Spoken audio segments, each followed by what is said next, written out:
Hey everyone, and thanks for jumping back into the cryptoverse. Today, we're going to talk about Bitcoin. Why is it dropping? If you guys like the content, make sure you subscribe to the channel, give the video a thumbs up, and check out the sale on Into the Cryptoverse Premium at intothecryptoverse.com.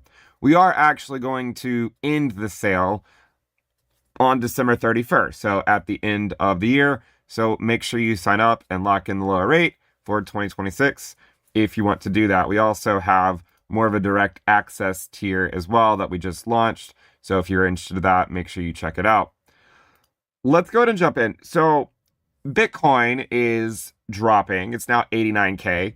And to some degree, I think we can all agree that there's a lot of apathy right now in the crypto space. And so what we want to know in this video, what we want to learn about and kind of like dissect is like, why is it dropping right now? And ultimately, what can we expect? This is actually not the first time that market conditions in crypto have felt like this. I think it feels very unfamiliar to people because a lot of people joined crypto in 2021. But we have had these market conditions before. Actually, I started my YouTube channel under very similar market conditions. It felt somewhat like this. So I just want to go through, why is it dropping? What opportunities could we expect? Because usually midterm years, while they are sort of they sort of incorporate or encompass the bear market, they often lead to opportunities. All right. And the opportunities come to those who are patient and who are able to stick around even when it truly does get boring. Remember, at the end of the day, investing is boring and it should be boring. The flashy stuff that you see on a lot of channels, that stuff's not real, right? Investing should be boring. So let's go through, why is Bitcoin dropping? I think there's about 3 really good reasons that we can quickly identify. The first and clearest reason is if you look at the ROI of Bitcoin from the lows, this cycle has essentially lasted the same amount of time as the last 2 cycles. So when you look at the price of Bitcoin and you zoom out, what you'll notice is that Bitcoin tends to have major market tops every 4 years or so. So you have a top in Q4 of 2013, Q4 of 2017, Q4 of 2021, and more recently, Q4 of 2025. So the first reason for why is Bitcoin dropping, the answer is because this time is not different, right? That's the clearest answer. Now, I know there's a lot of people that are saying that it is different and that things are playing out in a different way this time because of institutional interest and whatever other reasons. And look, there's always a chance that they are right, but the reality is that Bitcoin historically has always topped in the 4th quarter of the post-halving year. Q4 of 2013, Q4 of 2017, Q4 of 2021, and Q4 of 2025. So this is not new, right? To expect it to be new would be to suggest that this time is different. And those 4 words have gotten people into a lot of trouble in the cryptoverse, thinking that this time is different. So the first major reason why Bitcoin is dropping is because a lot of people are going to look at this chart and come to the same conclusion, that what if it's not different? And what if we're just playing out like normal and we've just entered into our bear market year from October of 2025, potentially until October of 2026. And it could be shorter and it could be longer, but There's going to be a lot of people in that camp. And so if you measure the ROI of Bitcoin from these major lows, you get a chart that looks like this. And what you'll notice is that, so this line is cycle 3. This is the 2016-2017 cycle.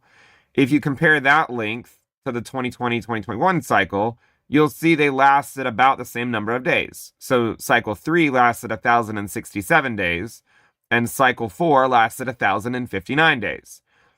Cycle 5 lasted just in between them, 1,062 days.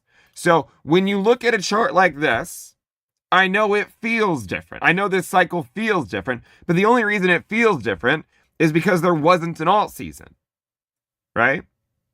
But if you ignore that, if you ignore the alt season calls, right? If you ignore that and you just say, what did Bitcoin do? And did it do what we would have expected it to do?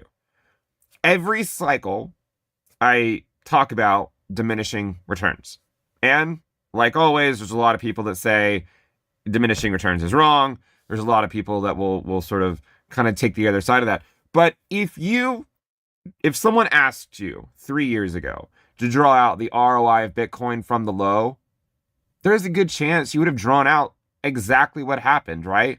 Where it tracks the cycle for a little bit, and then at the end of the cycle, it fades, and then you end up having diminishing returns. So when you look at a chart like this, you can't really leave this cycle being that disappointed with Bitcoin, because it does what it always does. It tops in Q4 of the post-halving year, and then it goes down.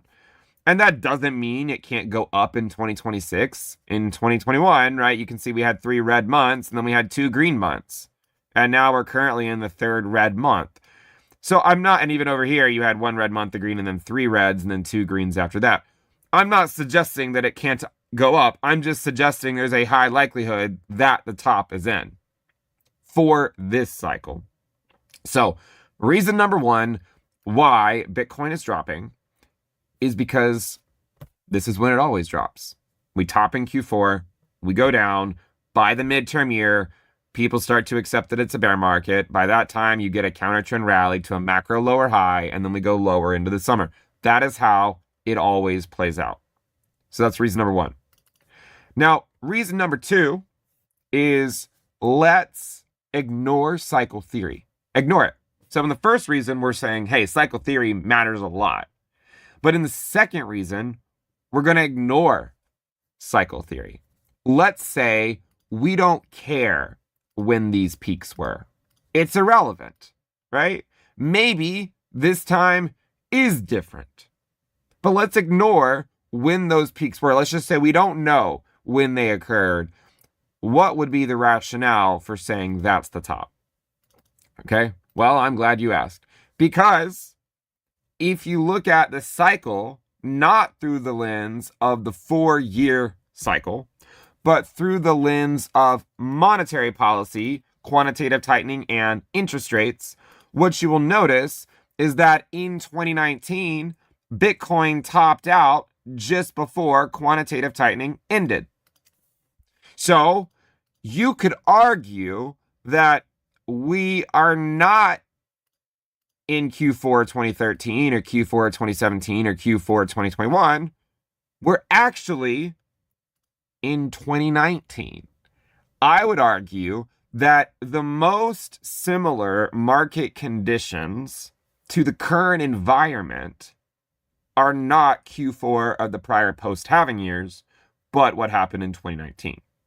What's amazing is that it all lines up regardless, and so you still end up having a bear market going into 2026. It just happens to line up perfectly. So while a lot of people can sit around and get upset and say, well, this time is different, it kind of ends up not being different. It kind of ends up being the same, but for a different reason.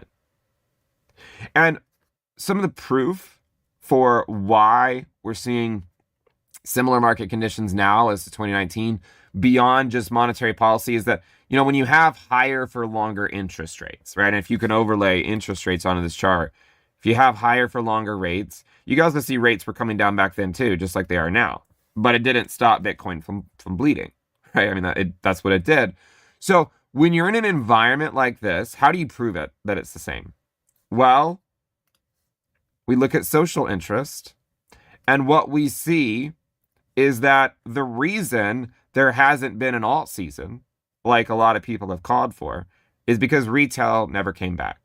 The retail investors that are here were the same ones that were here 3 years ago, for the most part. This orange line tracks the social risk, social interest. And you can see that at the 2017 peak and the 2021 peak, when we had alt seasons, there was an influx of retail investors. But in 2025, we didn't have an alt season. And you can see why. There's no influx of new retail investors. If you color code the price of Bitcoin by the social interest, you can see that right now, this does not look like 2021, and it does not look like 2017. It looks more like 2019 when Bitcoin topped on apathy. So, reason number 2 for why Bitcoin is going down is because of monetary policy, because people are tired. People are getting apathetic. They've been waiting and waiting and waiting. And it turns out what they were waiting for didn't actually have the effect that they intended. Remember, in 2019, when QE started, Bitcoin still went down. It wasn't until the balance sheet really started to explode higher that Bitcoin went up. The problem is that we cannot expect the balance sheet to go significantly higher in the short term because the stock market is still basically at all-time highs. What led last cycle to get what led us to getting out of this 2019 slump was a stock market crash. So this is one of those scenarios where in order for Bitcoin to get out of the slump that it's in, we need to see weakness in lower risk assets like stocks. Because whether you like it or not, crypto is further up the risk curve than the stock market. Bitcoin gives a lot of gains in the bull market, but then it tends to weaken before stocks. In fact, what you'll notice is that if you look at the valuation of Bitcoin divided by the S&P 500, Bitcoin is doing exactly what it did back in 2019. And if you overlay the S&P, what you'll see is that while Bitcoin started dropping, this is Bitcoin divided by the S&P, while it started dropping in 2019, which is exactly what it's doing now, the stock market was still going up, just like it is now. And it wasn't until the stock market had the crash, it wasn't until then that the money printers truly came back on. And that's what ultimately sent Bitcoin higher. The reason why this time is not different, and while the 4-year cycle remains intact, is because you could argue that this phase of that apathy stage in 2019 just happens to line up with a normal bear market for Bitcoin. So while we can scream and shout that this time is different, it ends up being the same. So those are the 2 main reasons why Bitcoin is dropping. The third, more hand-wavy reason, but it's always worked, is to note that historically, whenever Bitcoin drops below the 50-week moving average at the end of a long bull market, it's over for a while. And normally, Bitcoin then drops to the 200-week moving average. So usually, as you can see, you have the 50, 100, and 200. When Bitcoin goes below the 50, it then goes to the 100, and then eventually the 200. You can see that happen in 2014. In 2018, when it dropped below the 50-week, it eventually went to the 100-week, and then eventually the 200. In 2022, when it went below the 50-week, it eventually went to the 100-week, and then eventually the 200-week. It actually went a little below the 200-week, just like it did in 2020. So this time, it dropped below the 50, it then went to the 100, and the next step is likely going to that 200-week moving average, my guess sometime before the summer is over, the summer of 2026. So there's a lot of interesting reasons that people will try to say to compel you to think that this time is different. But in so many ways, it's not. And so the reason Bitcoin is dropping is because this is what it always does at this time during the cycle. Trade the market you have, not the market that you want. If you're an investor, you will live through multiple bear markets. It's just a fact. And you cannot be scared by them because really, over the long term, all the money is actually made in the bull. In the bear. All the money, all the real money is made in the bear market. What I mean by that is the people that got rich off Bitcoin this cycle are not the people that were chasing it late cycle, right? It's not those guys. It's the people that stuck around when FTX was collapsing and bought it back at 15K and then just sat for the next 3 years. The people that got rich in 2021 are not necessarily the people that were chasing it in late 2020 to early 2021. It's people that bought it back here. And in 2017, the people that got rich weren't the people chasing it in November of 2017. It was the people who stepped in and bought it 2 to 3 years earlier. What's fascinating is that despite all the indicators we have, despite everything, all you really have to do based on history is buy Bitcoin at the end of the midterm year and then just wait 3 years. And then we try to overcomplicate it. But that is one way that has worked out very, very well. And so in order to get that great opportunity, that great entry in the midterm year, you have to have the bear market first. So those are the reasons why Bitcoin is dropping. I believe we are in a bear market. I do. I do think we've kind of confirmed that. Yeah, we'll likely have, more of a counter trend rally at some point to kind of cement the macro lower high. But it seems like we're in a bear market to me. And I think great opportunities are coming in 2026 for those who are patient and can stick around. Again, if you guys like the content, make sure you subscribe to the channel, give the video a thumbs up. We do have the sale still going on, but it's going to end in about a couple of weeks or so. So if you do want to lock in the lower rate, make sure you check that out because we're going to raise those prices up. And the only way you'll have those lower prices is if you subscribe before it's over, because they're going to actually, after the sale ends, we're actually going to raise the prices too for 2026 for people that sign up in that year. So make sure you guys check that out. And of course, we also have more of a direct access as well for people who are looking for something a little bit different. So make sure you guys check that out at intothecryptoverse.com. Subscribe. I'll see you guys next time. Bye.